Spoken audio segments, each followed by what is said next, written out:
Well, hello there. How is everyone? I hope you are all well. I hope you've been having a fantabulous Monday so far. You're looking amazing, by the way. So, I'm guessing that you have. It's that run up to Christmas now. We're on that sort of home straight. Schools are off. Most of the schools are off. We've got some of our children that their schools are finished and colleges finished, and we've got one who's still at school and well happy about that. But that's another story. So, look, we're going to be talking about something. It's kind of off the back end of what I spoke about in video 1 earlier today, because this is video 2.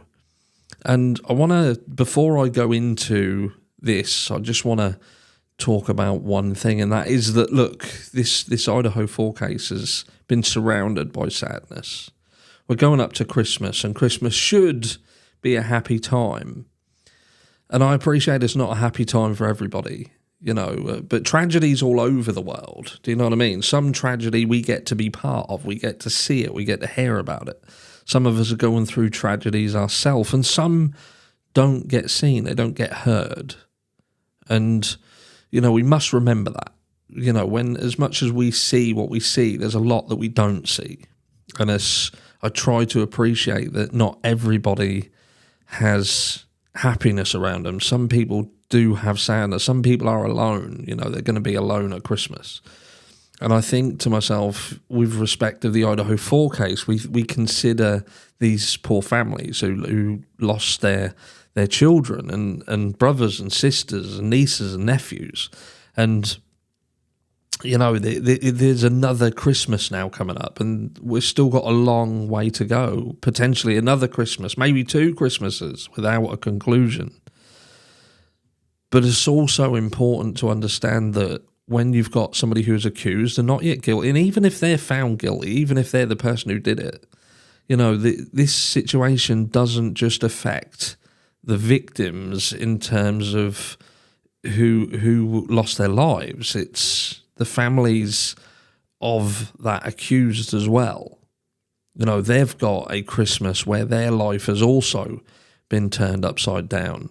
And some people will turn around and say rightfully or wrongfully, and that's still not the case. I've made reference to a film, there's something about Kevin, sort of a while back.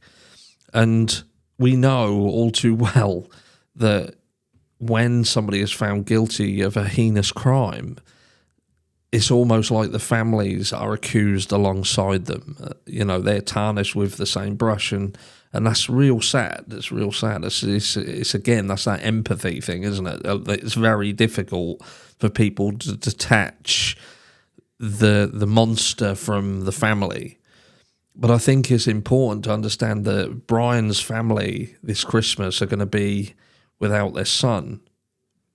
And there's a possibility that the guy has been wrongfully accused.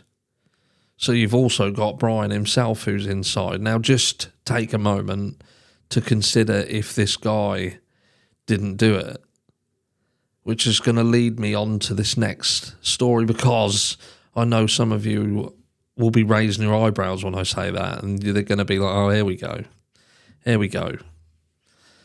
So let's just, in that vein, take a moment to consider this chap. And this is Chris Tapp. He was a guy who was wrongfully convicted of murder.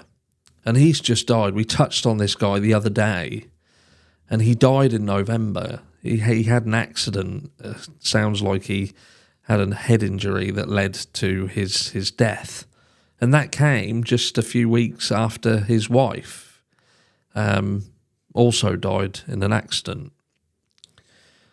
But Las Vegas, Nevada, Christopher Tapp, a local man, because he's local to Idaho, by the way, he moved to Las Vegas, a local man who served 20 years in prison for crimes he did not commit, died Sunday in Las Vegas. And again, this was about the 4th or 5th of November, or the 6th. Tapp, 47, suffered an accident that resulted in a head injury, according to a family spokeswoman. He passed away peacefully at hospital with his family by his side. It breaks her heart to announce that Chris Tapp has entered the gates of heaven, she said. The Idaho Falls man was wrongfully convicted in 1997 for the rape and murder of an 18-year-old, Angie Dodge. He tried multiple times to appeal the conviction, and it was later discovered his DNA did not match DNA at the crime scene. He was eventually released from prison in 2017, exonerated 2 years later in 2019, when investigators arrested 54-year-old Brian Dripps. Tapp sued the city of Idaho Falls, and the Idaho Falls Police Department was awarded $11.7 million last year as part of a settlement. He and his mother, Vera Tapp, received an apology from Mayor Rebecca Casper and a promise that the city will do better moving forward. Tapp's death comes less than 3 months after his wife, Stacey Tapp, died in a car crash. They're in the middle of divorce proceedings. Funeral arrangements are pending. 20 years. 20 years. Wrongfully convicted. And lost his life in a tragic accident at 47. So nearly this can happen. People make mistakes. I'm not even turning around and saying that people set out to make mistakes. Not even saying they do it on purpose. I'm not, even if we want to turn around and say evidence was planted. There is instances when evidence gets planted. I went through some statistics the other day that was off the back end of like the Innocence Project, where it speaks about specific percentages of these cases, what lead to exonerations, where within that, that conviction and trial and the evidence, that there are things such as, coercion of witnesses, false witnesses, fake witnesses, backhanders, and things being planted, physical evidence being planted. And I'm not even saying that is done with bad intentions. It's like, again, confirmation bias. Some of these people are just human and they understand how the legal system works. And sadly, the legal system works in a way that even guilty people can walk. It's not what you know, it's what you can prove in court.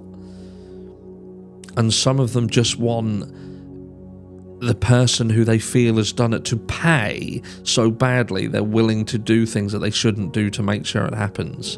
But what happens when those good people do something and it's wrong? And it's not so much what happened in Chris Tapp's case. There was bad people who just weren't really interested, and this is what happened.